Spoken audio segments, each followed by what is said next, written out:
All right. I'm thinking of next. Okay. No, I didn't. Yeah. Is that my front door? They do the top section. What's that? He works there. Oh, okay. Exactly. That's why we were really. Change your video. It's probably set to one. Oh, good. It should be, go to video settings. You work with your. Yeah. If it's not playing, then that means that. She works with us now. Yeah. I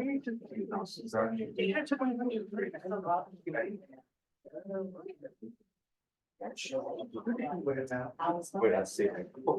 But I went to that show already. I think it's probably because he has. By the time, you know, it was over, the next. Come back on next year. So the girls skipped me next year. Where you can see. Yeah. It's because he's. While we go home, I have to find something. It should be good. Let me tell him. No, but I will, no, but we're going to the book. That's what I'm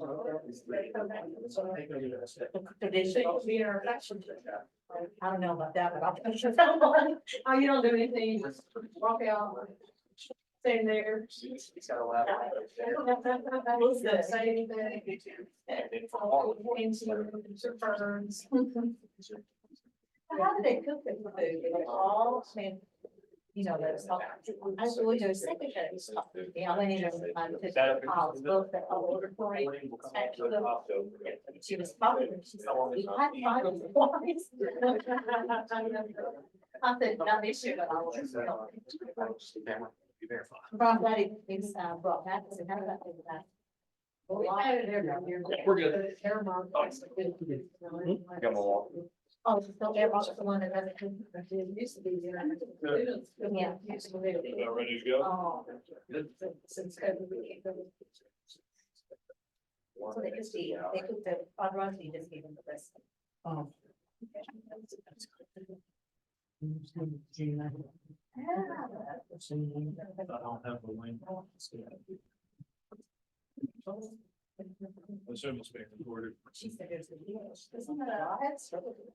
You worked there right there.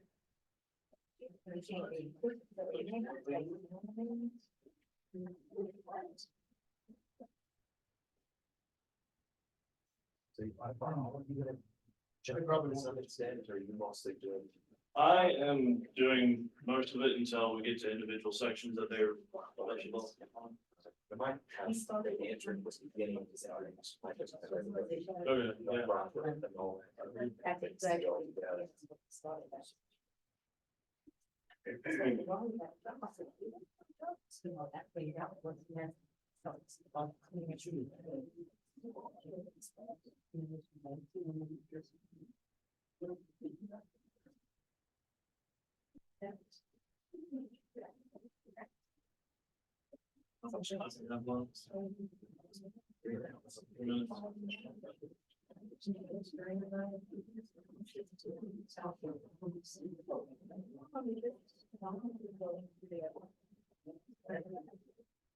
They did well.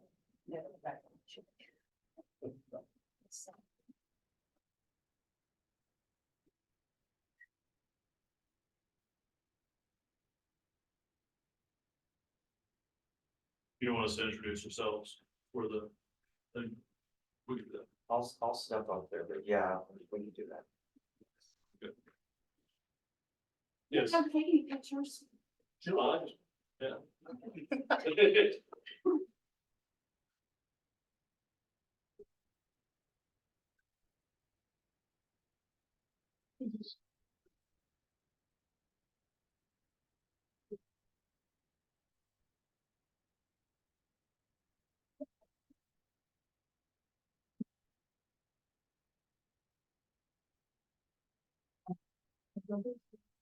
Families. Students. On this guy.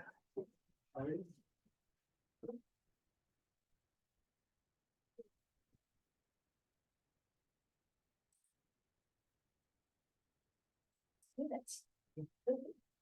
And then we want to leave and knock. That's when you came and you spoke. Even a lot of kids. And they did the performing of their country and stuff. Yeah, that's my dad for that. Yeah.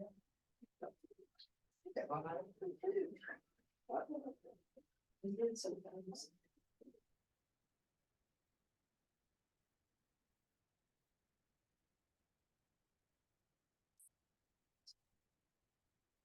Where does the visual cut off? You know? She lives in Seattle. She came, when, did you come see when you came in? Right on the shoulders, the edge. A couple years ago, and she had to go for a training. Got the whole. Or- She lives in Seattle. Just has to 6 months start once it stops. Yeah. we can do one. They'll come up here so that we can introduce each other. Yeah. We wait a few minutes if you're smoking about it.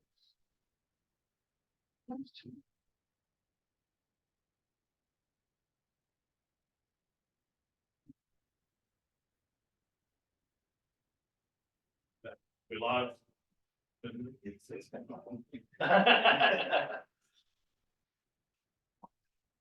It's fine. Okay. Never mind. I usually kick it out of the way because I'm. Basically, right? That's not too bad. All right, welcome everyone. I'm Dr. Steve Keene, one of the geology professors here at Concord. And we have some special guests today talking about the Bluestone Dam. So we have 3 geologists and 1 engineer from the Army Corps of Engineers. A couple of the presenters are alumni of Concord. We're happy to have them back. And so this talk will be a bit of a mix of geology, a little bit of engineering, maybe a little bit of history. And we have a great turnout. It's good to see students and faculty and community members all here.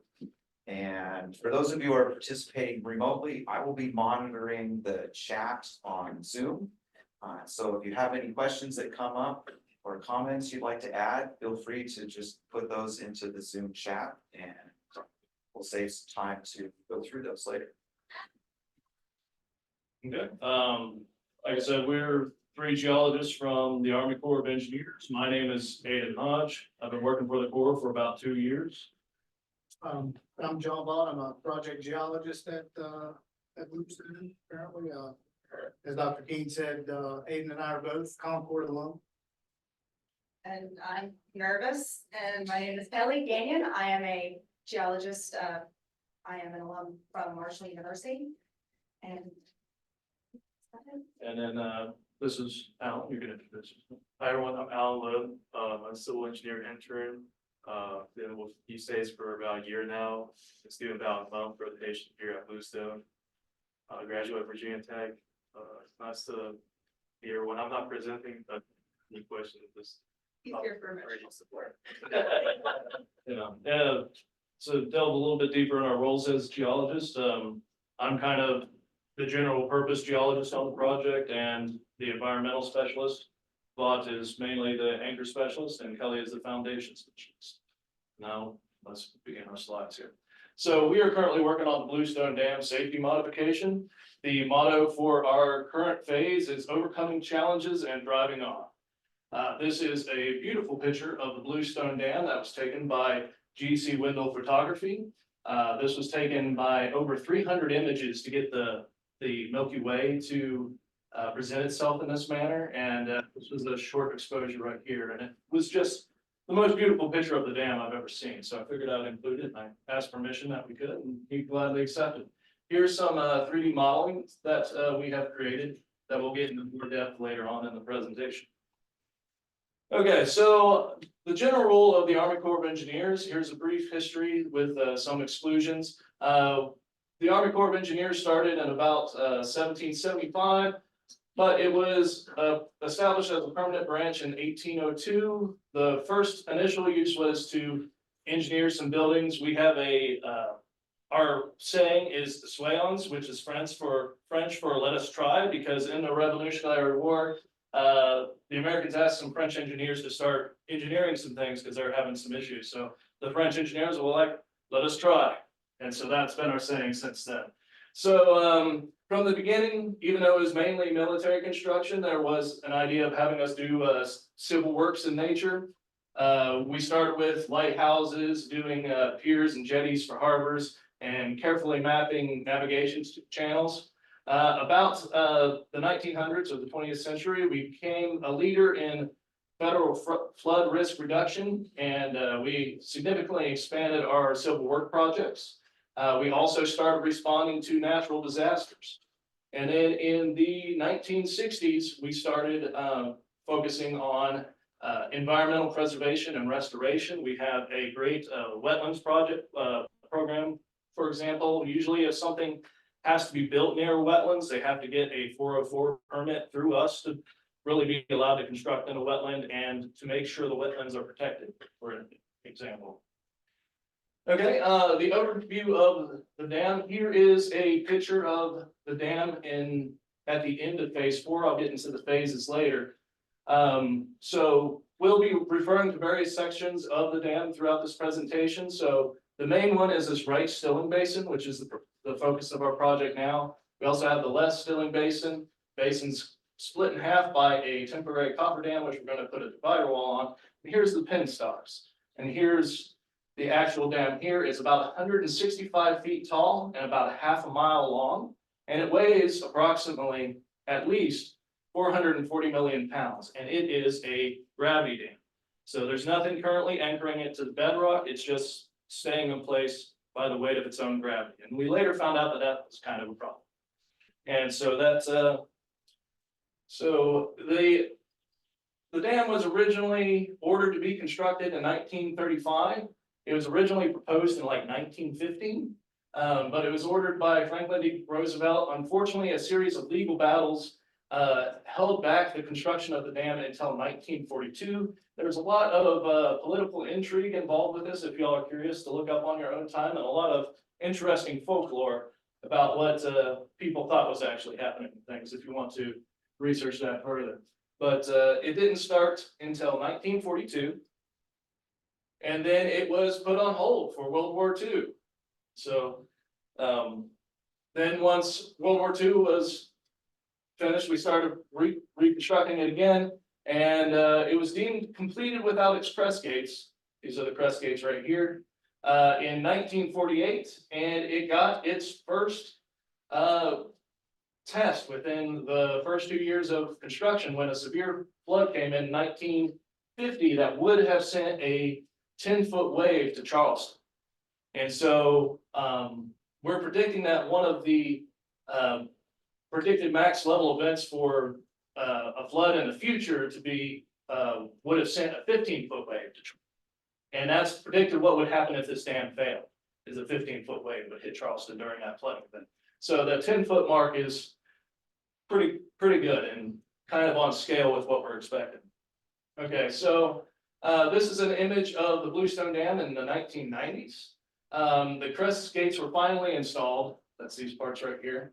In 1952, the project overall cost about $30 million in 1952, which is about $353 million in today's currency. Within 12 years of its completion, it was said to have prevented twice its construction amount in saving property, loss of lives, stuff like that. So it paid itself back within less than 12 years, actually. And now it's suspected that it has saved at least $1.6 billion in flood reduction.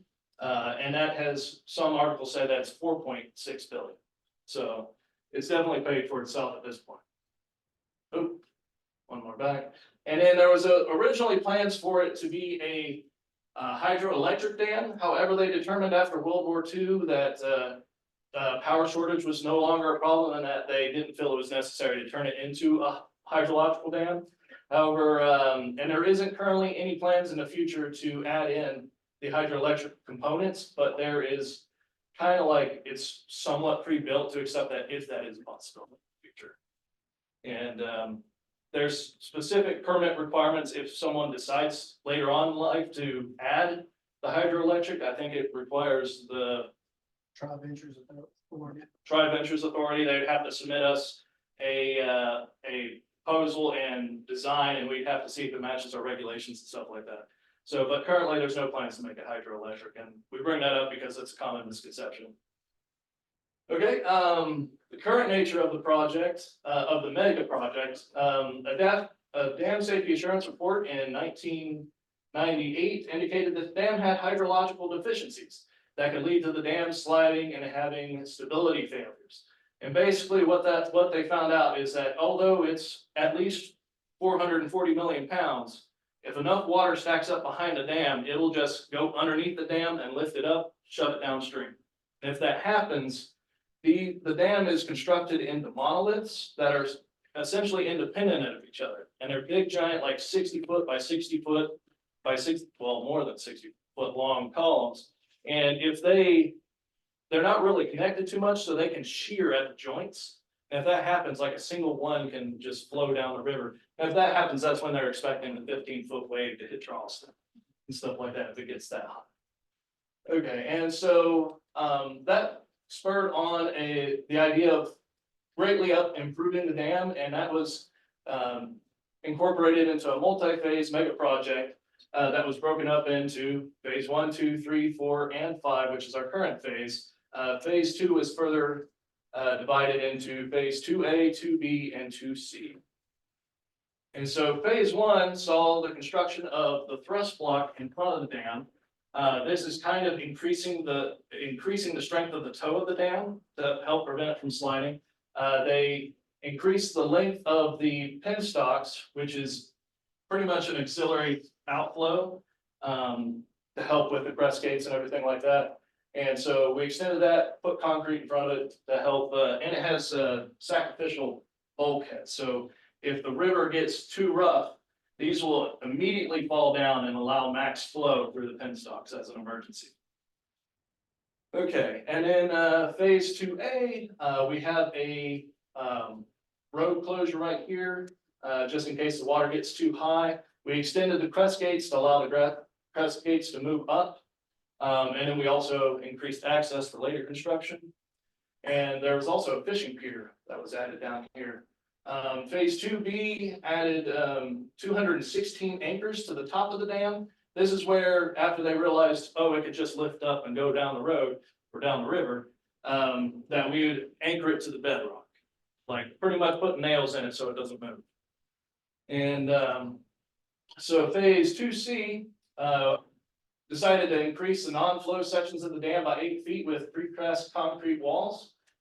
So this is the normal level of the dam at the spillway. They decided to add 8 feet more because there was talk that like it would, if there was an overtopping event, it would overtop by about 7 feet. So they put an additional 8 feet over here. They ultimately decided not to continue with that on this side because I guess they decided that it was okay for it to overtop the dam a little bit. And we're instead installing additional anchors and stuff like that so that that's okay to happen. We also reinforced the penstock basin a little bit more with some scour protection and some training walls to kind of keep the water in place. Okay, and then in phase 3, additional features were added to the penstocks for scour protection, including more training walls and divider walls, which are these sections right here, and baffles, which are these little tiny things here which slow down the flow. And so the reason they installed scour protection is originally everything in front of the spillway was originally just bedrock. And it was later determined if we have like max flow that the flow would erode and scour away the bedrock in front of the dam, which if you know anything about like vertical stabilization, you don't want anything really messing up the toe in front of the slope.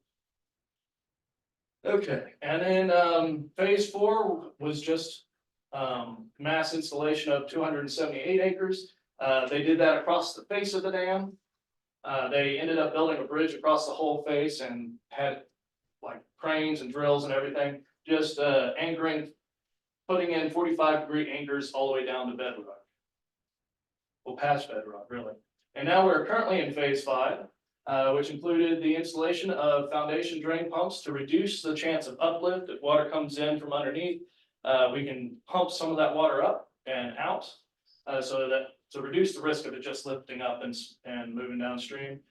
We also are installing an impressive 1,150 acres and additional scour protection in the stilling base. In the previous phase, they added the scour protection in the penstocks, but we also are now going ahead and adding the scour protection across the entire spillway. And the scour protection is a pretty thick layer of concrete. I think it's about 5-6 feet or 8 feet, somewhere of that magnitude. And in addition to that, we are installing a divider wall, bifurcating the stilling basin, which is basically, this is the divider wall. And basically, all this spillway has a bunch of little pumps in it, like I said, for uplift. And all that water goes into the divider wall and kind of comes out here, but it also carries instrumentation so that we know if there's any issues with the stilling basin as the water's being pumped out. Okay, we also increased the height of these training walls right here. The end of the project is going to conclude with reconstruction of the recreation facility at Bell Point Park, which is right about here. There's a ball field and stuff like that. And to facilitate all this construction, we ended up putting a cellular cofferdam here in the middle to kind of turn off half the river and keep the other side flowing while we're constructing things. And we have a cellular granular cofferdam in front of us so that the tailwaters don't come back into the spillway, because we're working underneath the river as we're doing foundation mapping and such like that. So we have a side cofferdam to allow the river to still flow while this side is dry, and then we have a granular cofferdam preventing the river from backflowing into us. Okay, and so basically what we do, we have extensive excavation going on in the spillways and foundation prep. This is where they have excavated in front. This is the dam. This is the dam spillway on the right side. Well, yeah, it's stilling basin. And you can see here, we have exposed bedrock right here. And then we have, this is a more complete image of the OG in front of the dam. But whenever they're installing, well, putting the scour protection in, they kind of have to do it in an alternating pattern or in a checkered pattern, so that basically whenever we're excavating, we are taking away the strength of the toe of the dam as we're excavating. And so we have to take precautions to make sure the dam doesn't try to kick out from in front of us. So we have to do it in stages, where we had an excavation here, and then we put some foundation blocks in, and then we left a bit of the bedrock right here and then excavated in front of that bedrock to kind of keep some weight on the toe of the dam so it doesn't kick out in front of us. And then we went on, after we finished the OG, we started doing the checkered pattern over here. And then once this was completely filled with concrete, then we dug out this section of the bedrock and allowed us to do foundation mapping. We're currently pouring concrete and putting super baffles in this section. Okay, once the foundation is excavated and prepped, we use terrestrial LiDAR scanning with a Trimble SX10 to create point clouds and orthophotographs that help assist us in mapping. So right here is our Trimble SX10. It basically shoots, it takes a panoramic photo, and then it shoots a laser and creates a bunch of little points that are assigned, that are essentially georeferenced in association with the photograph. So each laser point takes a color from the photo and basically establishes that as a true color point. So like over here, the rock's a little bit bluer. The laser hit that point and assigned it the blue value based on the photo. And so we're able to create, detailed maps here that Kelli comes and draws upon with a Mylar sheet to create something that we can take off the map and put it on other things. And also makes it rain proof. But this is kind of the level of detail we're able to get to thanks to the point cloud in a sense. And here is a topograph that we are also able to generate based off the point cloud.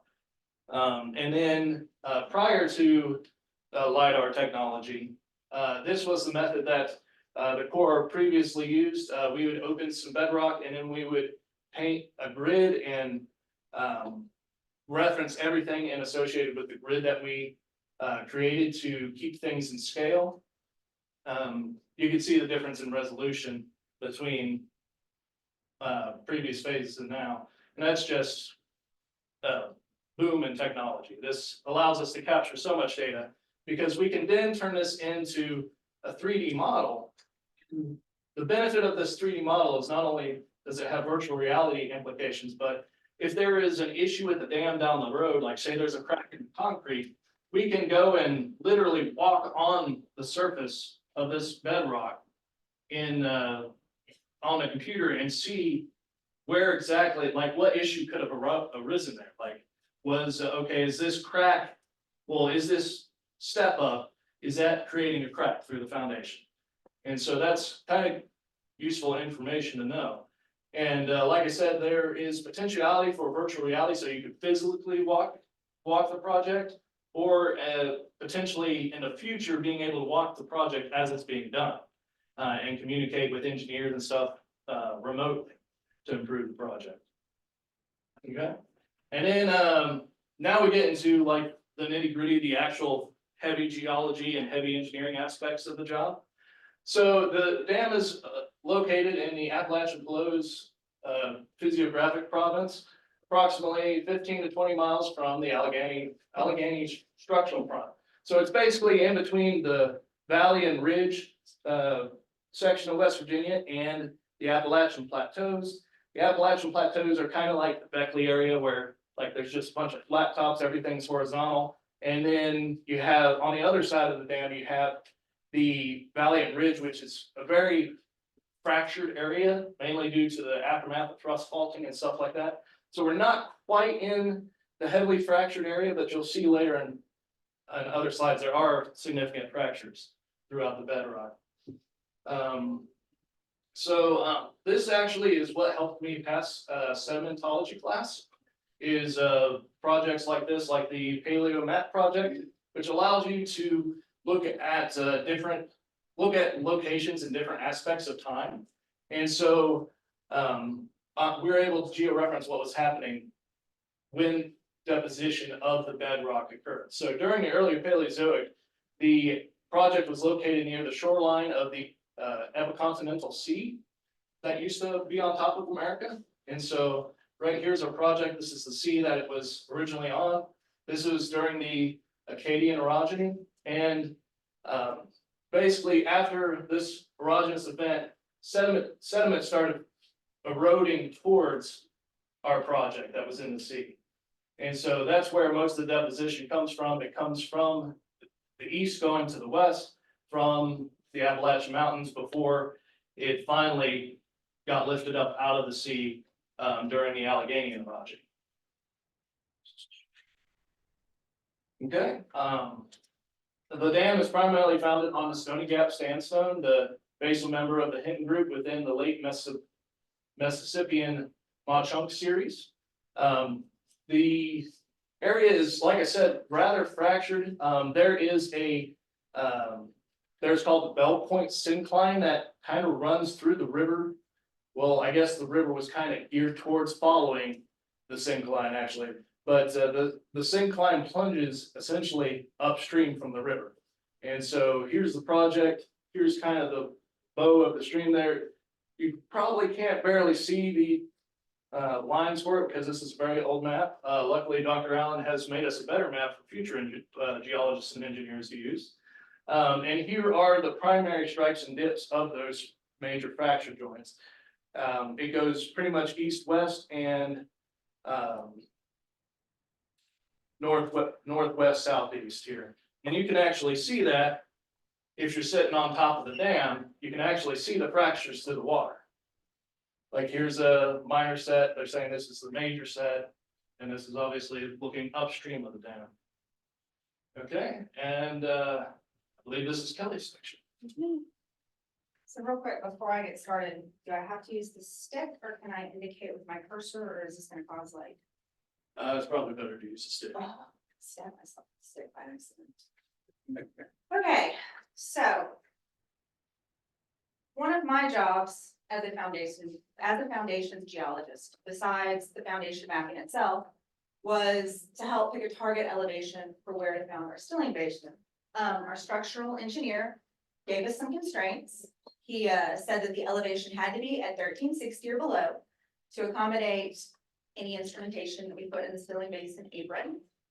And we also had to have 2 feet of good rock underlying the foundation. Now, good rock is kind of a broad and subjective term, but what we basically were looking for were broken zones, open bedding planes, clay seams, anything that could cause a sort of sliding issue. So to figure out the target elevation, we, and by we, I do mean John, he's the one who designed the explorations program. It consists of 13 subsurface core borings to supplement the existing data that we had for the project. And as this has been a multi-phase project, we do have a lot of existing data. So borings cost money. As a geologist, you may only be allotted a few. You have to maximize those. Part of your responsibility is to decide where to place them to make sure that you get the most amount of information. So if you don't have any information about an area, one of the strategies that we used in the 1936 core program, when we were first designing the dam and didn't have any geological information, was they spaced the borings out in sort of an unevenly spaced array. They concentrated borings on the abutments. That's where the dam ties into the mountainside. So that was an important structural part. You want to have more information there. And then they just evenly spaced things out. Now, in our case, like I said, we did have a lot of information that was existing. So we were able to sort of base where we were able to be a little bit more strategic and put our borings in places where we really did need information. So this is the 2020, or I think 2021 core boring program. I've been kind of inconsistent about that. But you'll notice that we have a lot of borings down here on the bottom. This is the 200 series. This is where we have those super baffles, where when water comes over the dam, this is where the water actually, the energy of the water dissipates. It hits these sort of little structures right here. So these guys really need to be founded well in the rock. So it's very important that we got a lot of information out of those. These pink borings are existing borings. We did notice an issue in this one. We wanted to get some more information about it. So we placed a boring near it and even another. When Aidan was talking about the pin stocks, which were over in this area relative to Stilling Basin, they did find a fault that kind of trended in this direction. So we put some borings along this wall just to see if we would intercept that fault, figure out where it was going. You'll notice that right here, the 400 series is kind of neglected, and that is because it butts right up against this existing weir. We have a lot of information about the weir from its construction, and we also these guys are they're tucked in behind it. The water's probably going to impact these least as it washes over the dam. So finding out everything about this geology wasn't as crucial as it was the 200 series. We did have a joke that then in this little area where we didn't have any information, that was probably where we were going to find problems. And that's sort of what happened. We did find a clay seam in 404. Fortunately, it was localized. We were able to excavate it out without impacting the other monoliths. Now, I did talk about this guy a little bit and how we found an existing problem. It was an open bedding plane right below our target founding elevation. So we did put in that supplemental boring. Here's a little open zone. You can kind of see it connects back up to here. These are continuous. They're not two separate borings. And it goes from about 1358 to 1355. We found in the adjacent boring that we did have a broken zone in that same area. So for the most of the right side Stilling Basin monoliths, we were able to keep the foundation at about 1360. We didn't see too many problems in the borings, and then the excavation confirmed that that was a good choice. For 201, we decided to drop the foundation to 1355 to try and excavate this guy out. And this is the sidewall of 1355. And as you can see, or not 1355, 201, and as you can see, this sort of iron stained feature does exist above 1355. Now, even though we had two borings that showed that this feature was at this relatively consistent elevation, And we did do a third boring on the other side where we didn't see the feature, so we kind of assumed that it had pinched out as you moved left. Borings can also be kind of misleading.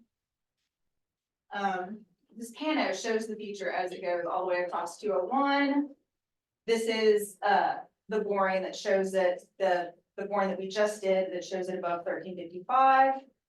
And then you notice here, it sort of takes a sharp plunge, drops below 1355.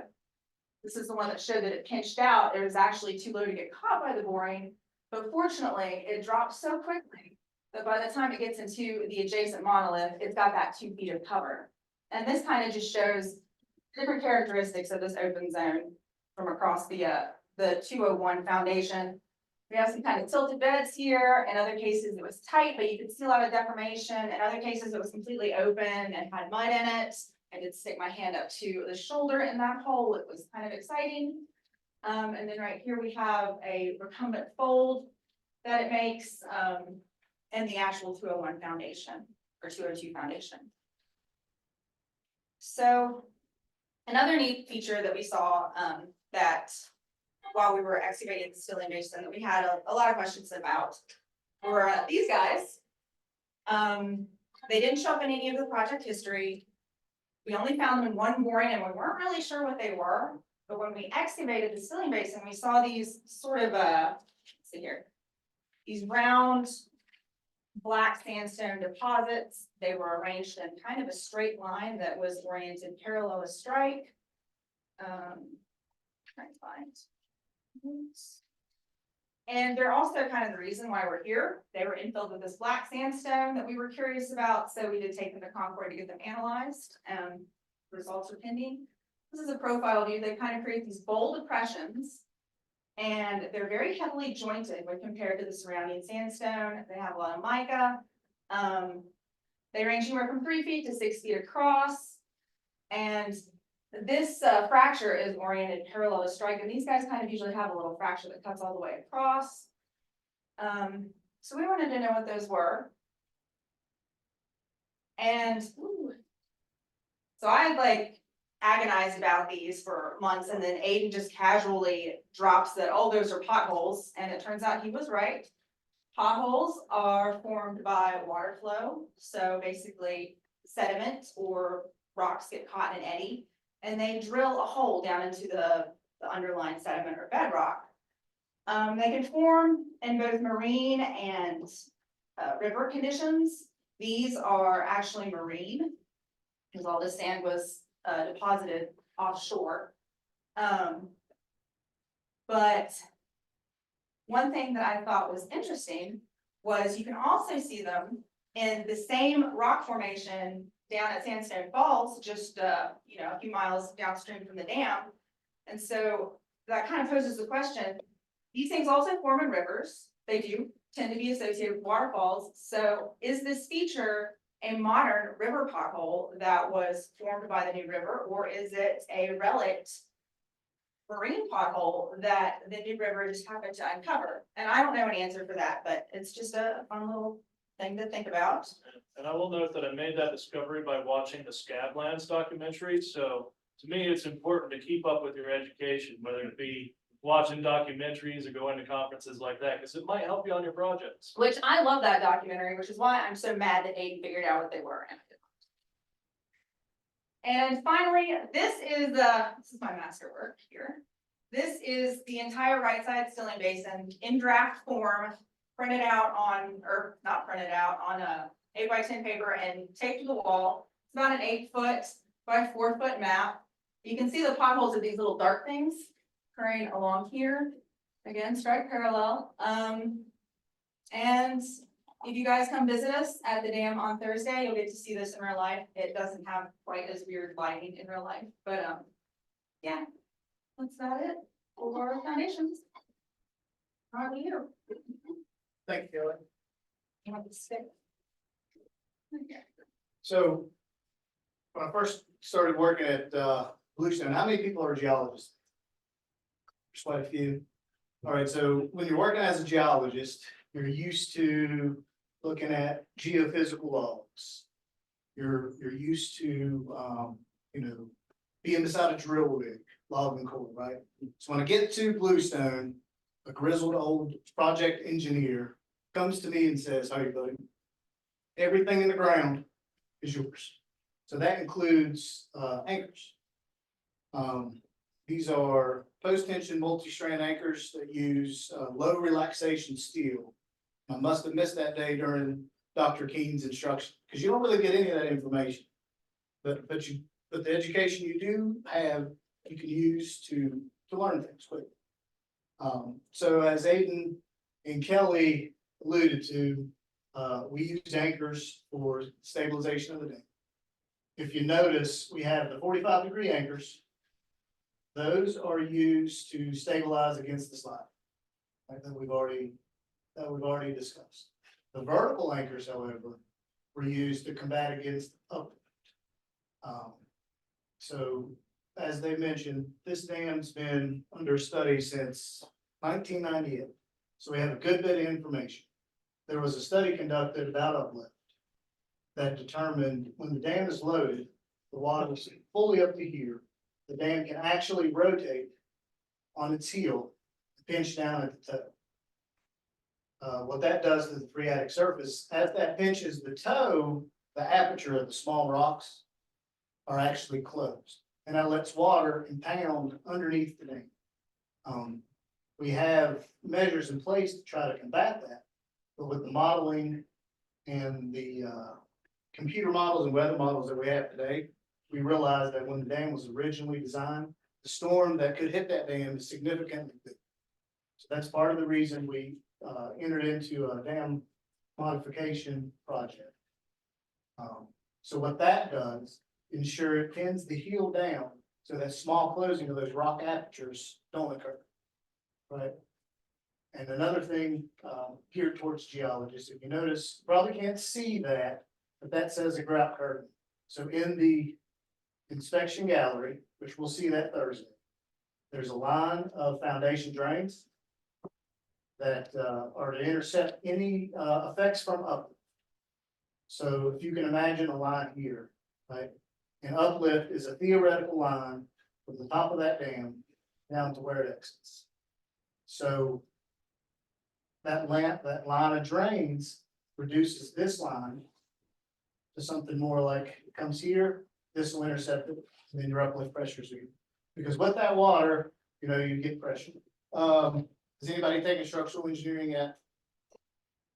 Right, so do you remember Dr. Allen talking about isostasy? You don't have to answer that. But this is kind of, I'm just trying to make it to where you can understand it. So if you think of isostasy, instead of anything being removed from this and having the buoyant weight go up, you're adding water pressure under here. And it's causing the monolith to uplift, what we call it up. But on the anchors. So when you're asked to help design anchors, you're asked for two things. How deep does that anchor need to go? And how big does that bond zone need? The bond zone is bare strand that's grouted into at some depth at rock. And so what you need to determine that is through your explorations program, you have to send that off to laboratory testing. And what you're looking for there are your fees and your C values. Does anybody know what those are? Your compressive strength and your internal friction. And what that can tell you is, since you have so much information from previous studies, each strata what your fees and Cs are. And things like the clay seam that we encountered. When you're compressing that monolith, you don't want anything that will behave as a soil. And another thing you have to watch for when you're interpreting geologic data is if you do encounter clay seams. A lot of times if you hit that with a boring, you won't know it because the drill action will wash that clay seam out. It might show up as a void, and in reality, that clay exists. And if you're talking about anything that behaves as a soil, there it is. What the clay seam also does is that creates a sliding plane. And we go back to shear. So if you want to imagine this dam sliding forward, the clay seam You can't see them here clearly, but that's where you would, that's where you would anticipate that dam to slide. So you need to understand what your data is telling you and also understand maybe what it's not telling. But for the embedment length, that's what all this calculation does. That tells the engineer tells you a load. And you have to be charged with determining if the rock mass that load is engaging is sufficient enough to hold the load back that the designer needs to stabilize that. And so previously, this was done through guidance on a calculation that would, it's similar to this, but it would take all these parameters. And then you would run it through and it would give you a value of something like you need a 250 million foot anchor. I'm exaggerating, but that's ultimately what that will decide. So two colleagues of mine, Mike McCray and Ken Davidson, come up with this one. It's CAD based. And what that does is lets you determine the volume of rock that anchor is going to be engaged at what load. And that parabolic shape gives you a volume. And if the volume of all of these anchors and that cone will resist the load that's put in up here, that'll tell you how deep or how shallow you can go. Well, why that's important is because the longer the anchor, the more expensive it becomes. So if you want an economical solution to prevent your dam from sliding, anchor becomes a good choice. And these are hand samples that I'll pass around. Like I said earlier, this is part of a bond zone. But at the top, you have these wedges. What these wedges do is at the top, when you stress this anchor type, think of it as like a ratchet strap or a bunch cord. Place the anchor into the hole and you apply stress by using a jack and a pump. And then once you get to the design load, I'll talk about it more in the next slide, you lock that anchor off. And that ensures that the structural engineer's computations for stability against sliding, his assumptions that he made for that design, that you're meeting those assumptions in the field. Talking about field testing. So this is the PTI manual. This is our, is anybody familiar with ASTMs or anything of that nature? Think of it as the ASTM for anchors. So this guide tells you that after the anchor is designed, what you should anticipate in the field. And there's a series of tests. There's a performance test and a proof test. The performance test, you cyclically load this up to the design load, and the proof test is similar. And then you take it to 133% of the design, way above the design load, and you hold that load for 10 minutes. And then you measure the elongation of this steel at that load, right? And then the manual kind of gives you an arbitrary numbers to pick from. 40 thousandths for your 10-minute test. If it passes that, you're good. You can lock it off. It's another fine anchor. If it fails that criteria, you go to the next logarithmic cycle at 6 to 60 minutes, which the authors of the standard said if it's at 80 thousandths, then you're good. But what it's not clear on is if you fail both of those conditions, what do? How do you know that you met the designer's criteria? So another structural engineer and a few people got together and decided that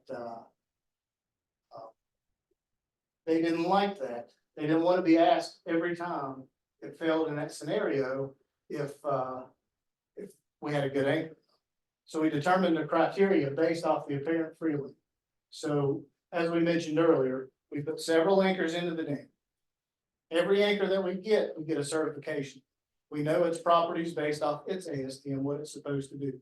You get a stress strain curve where they take this to failure. So you know how it's going to behave. So we've taken data from all the lots and heats of steel, plotted them up, and see what movement should be anticipated.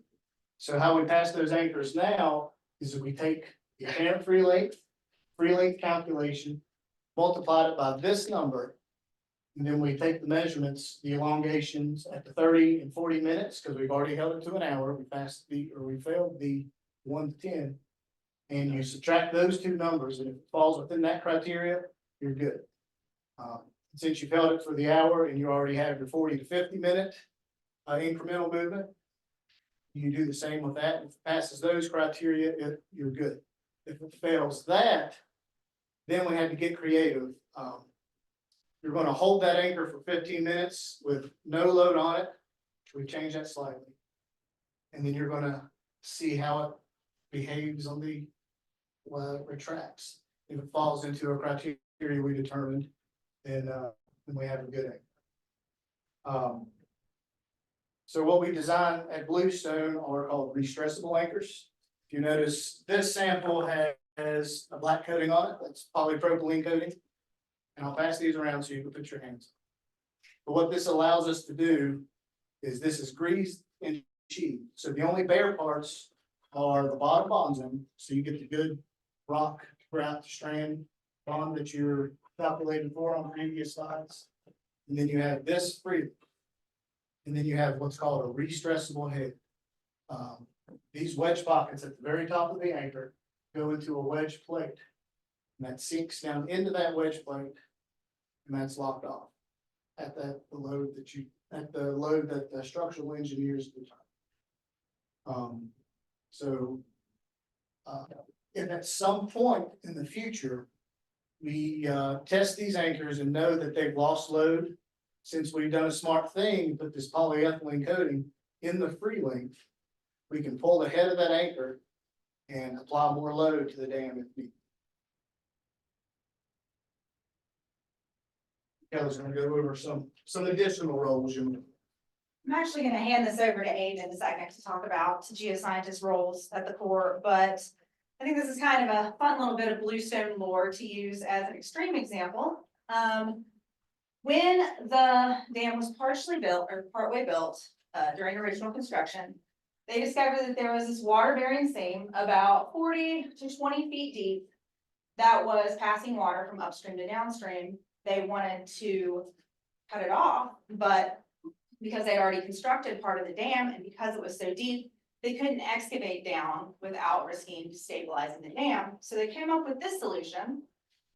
Each one of these little things is a 3 foot wide vertical shaft. They're spaced about 6 feet apart from the center, and they drilled these down in a line to intercept this broken seam right here.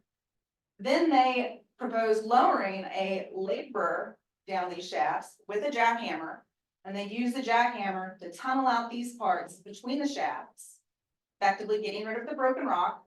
They haul back up, and once they've done this whole thing, they fill it all with concrete. So they proposed this to the contractor, and the contractor was pretty much just like, no, we're not gonna do that. So they ended up getting a Corps geologist to do it. And obviously, this is a very extreme example. This would not fly in current day because of safety regulations and all that.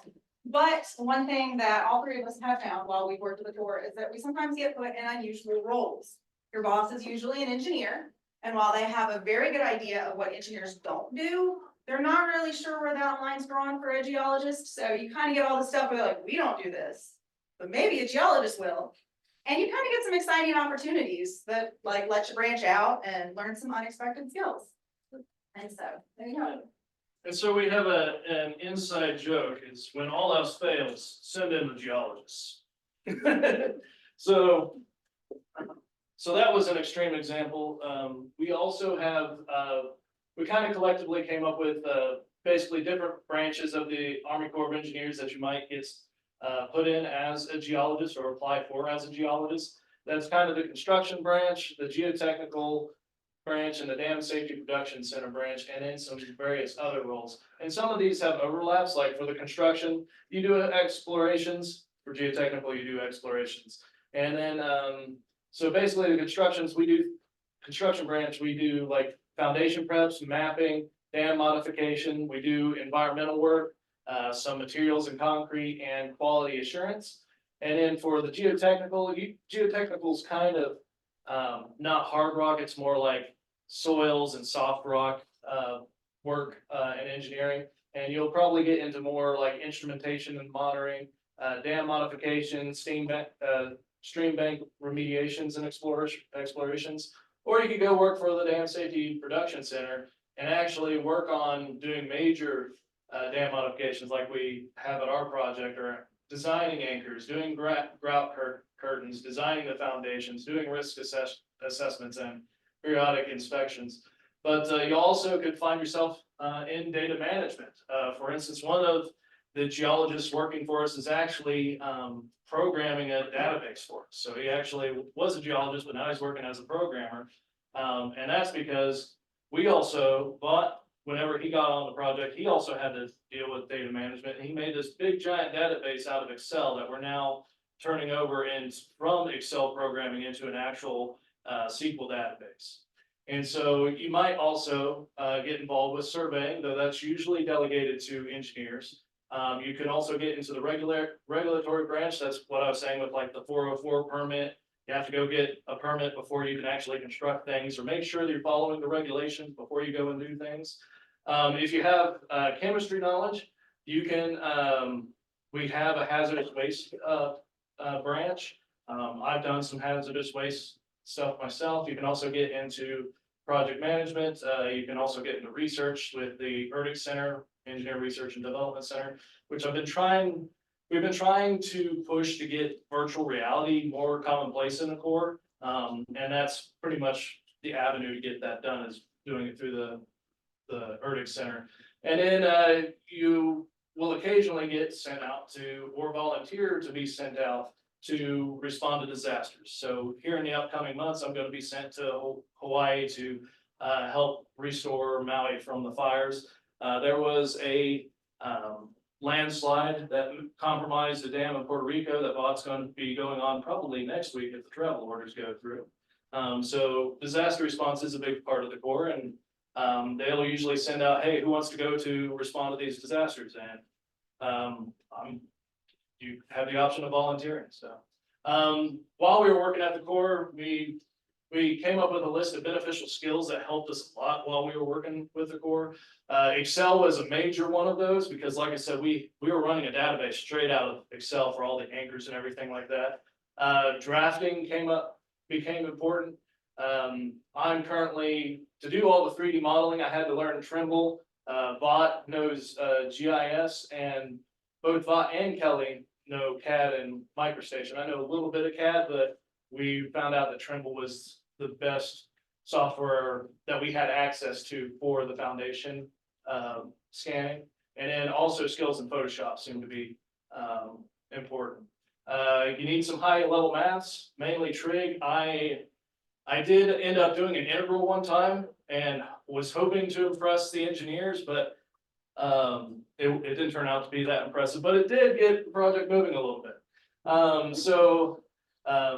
You may also be asked to program, like both Vaught and I, we took programming here at Concord, and that actually helped us with formulating the database and communicating with the database programmer to get the more official SQL database hopefully up and running soon. One of the forbidden skills, like I said, is surveying. Typically, surveying is done by a licensed surveyor, which is usually an engineer, but sometimes you just got to send in the geologist. You also need to know teamwork, because projects like these, it is impossible to do everything yourself. So you need to be able to work as a team and delegate tasks to try to get everything done in a timely manner. And this was originally supposed to say, learn quickly and adapt, but there is an internal slogan called fail fast and adapt, because you're going to be met with a lot of adversity when you come to start tackling real life problems. You might have to start putting in a mod, you might have to start changing how you're doing things. And the main thing is, okay, so this isn't working out. We can't just keep talking about how it's not working out. We have to accept that what the original plan was did not work, and we have to adapt and overcome that and drive the project forward.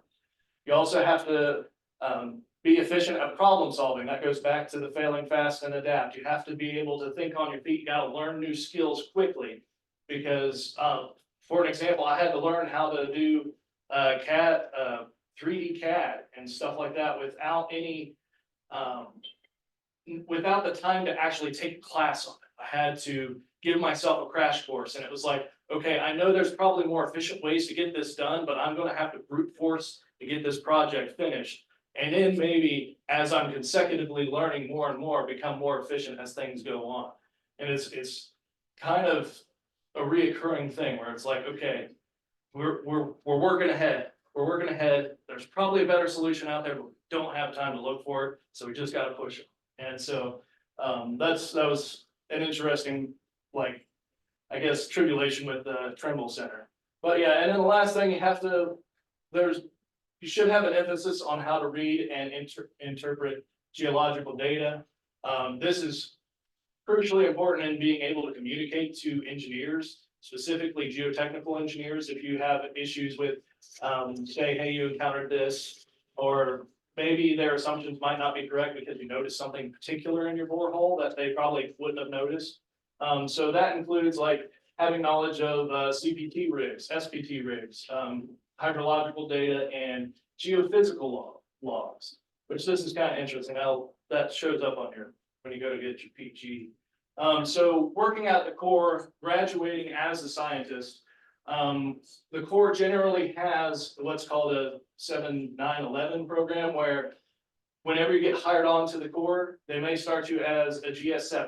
And then the next year, as assuming that you're performing well, you'll go on to GS9, and then you'll go on to GS11 by the end of your third year working with the Corps. So this is kind of a realistic expectation. Let me go to this side over here.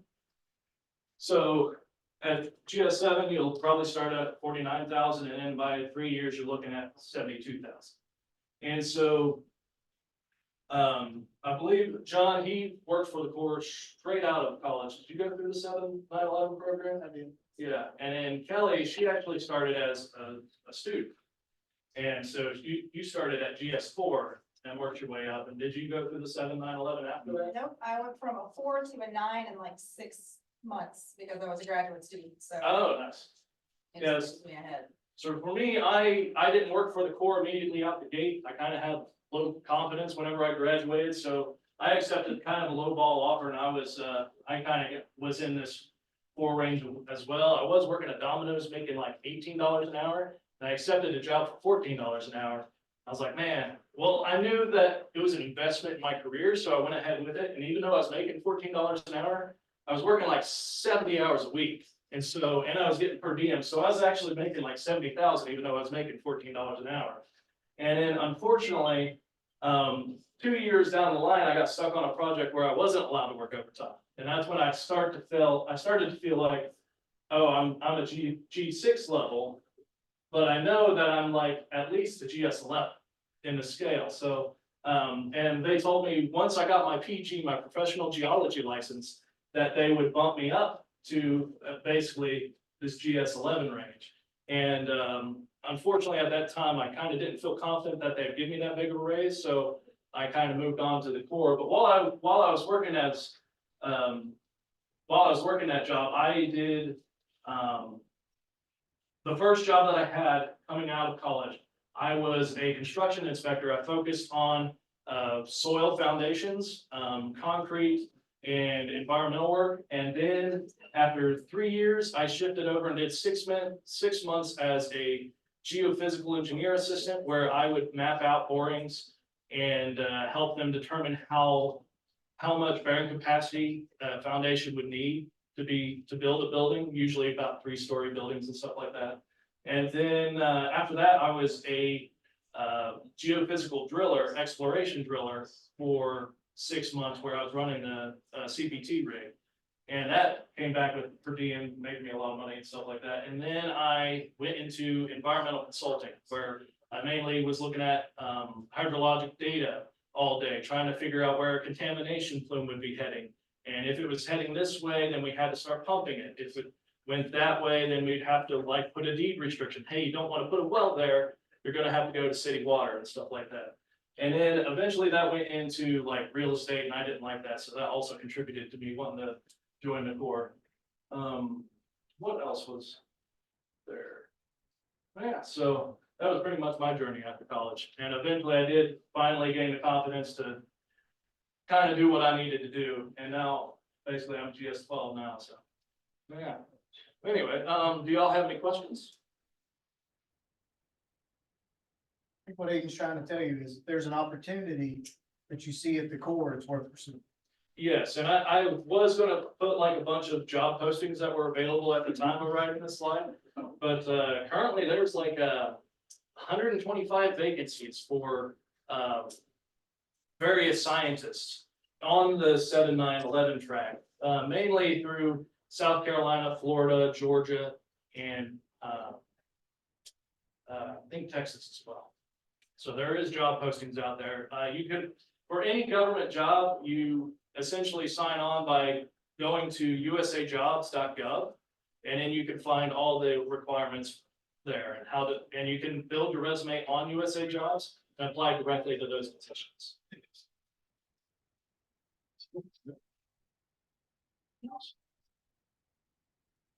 Well, let's thank our speakers.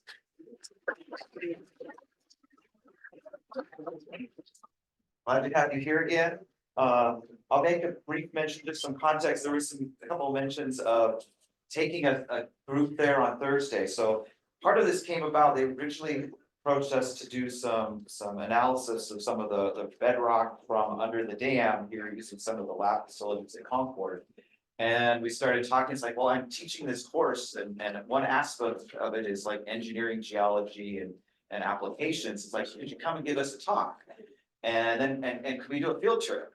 And so that's how this kind of came about. We set up the presentation and advertised it more generally. And then that particular class is going to go see the dam in person on Thursday. Are there any questions? I have a question. Yes. So typically, what is the lifespan of the dam? And then also for the excavations that you're doing, do you do any type of chemical analyses for those? The lifespan, I think It depends on the project you're working on. This project, we didn't need to do that. We didn't, there's no chemical hazards in the area. Everything that we're doing is for the stability of the dam and for the construction of the main project. For lifespan, real quick, it varies. I seem to remember that it's surprisingly short. Some of our older projects that were designed in the 30s and 40s, they give like 100-year lifespan. So I don't really know what they plan to do after that 100 years. But we do have some projects that have exceeded their design lifespan and they're still functioning as designed. So the lifespan that they pick doesn't necessarily mean that like at that 100 years, the dam's gonna fail. It's just a number that they pick based on engineering standards. Yeah, and circling back to your question about the chemical analysis. So we do have precautions with that because the rock and the drill cuttings that come out of the, like as we're drilling, we're bringing up water from below and drilling into the rock and creating fines. And so the water that comes out of it is usually caustic because there's a lot of carbonates down and calcium, such like that. So we do have to make sure that the water being drilled out of the bedrock and some of the excavation water doesn't end up directly into the river without first settling out or going through some sort of treatment. And we also take precautions to make sure our concrete doesn't have direct interface with the water either. So, and that's more on the environmental side of things. I'm kind of the environmental specialist on the job because I had 2 years of environmental consulting under my belt. So we don't test it, we just kind of understand, we already understand the composition of the rock. And so we know what to expect as far as pH and stuff like that. If you need more, you can send it our way. Like more analysis, then we can help with that. Yeah. Man, any more questions? How long fishing rods? The anchors, they vary by location, like the slide you showed with the different overflow sections and things like that. They vary by location, so I think our longest are probably 225 feet, with maybe some of our shortest being 70 feet. And some of the longer ones, they're expected to be holding, there's like 61 of those all bundled together. Like, so that's just a single strand and there's like 61 of them bundled together. And some of them are supposed to be able to hold, what is it? 2,100 kips? Each one of those strands is designed for 42.5 kips. Kips just about. That goes back to the needs of the designer and the load they need. Yeah, one last question. Okay. So can you expand upon your, saying that fail fast, adapt? And like expand on that to go like, hey, you don't always have to have the correct answer. Well, you hopefully go in with a plan and the idea of having a correct answer, but there's an old saying that every plan is great until you meet the enemy, in a sense, or you meet conflict. And usually you just have to be able to use experience, things that have worked in the past to formulate, okay, how do we get past this obstacle? Because you're gonna find thousands of obstacles, like particularly in projects where you're designing as you're building.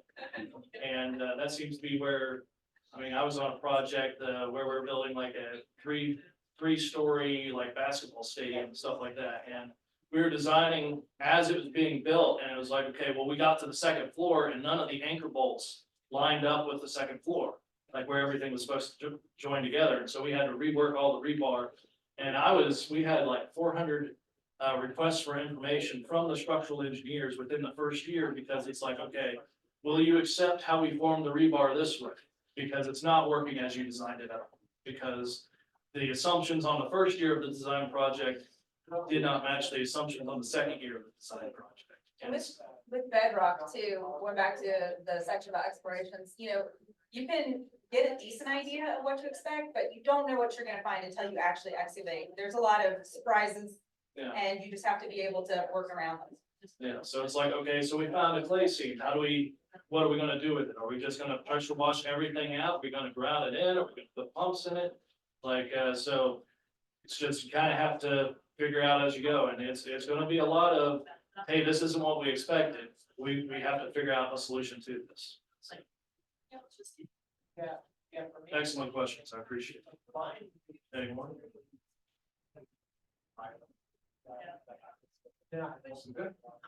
Well, thanks again and thanks to the audience for coming, Thank you, guys. and also on Zoom, we had about 15 people log in on Zoom, or at least 15 connections. Some of those were classrooms with a bunch of students. Did they mention any questions on that? Okay.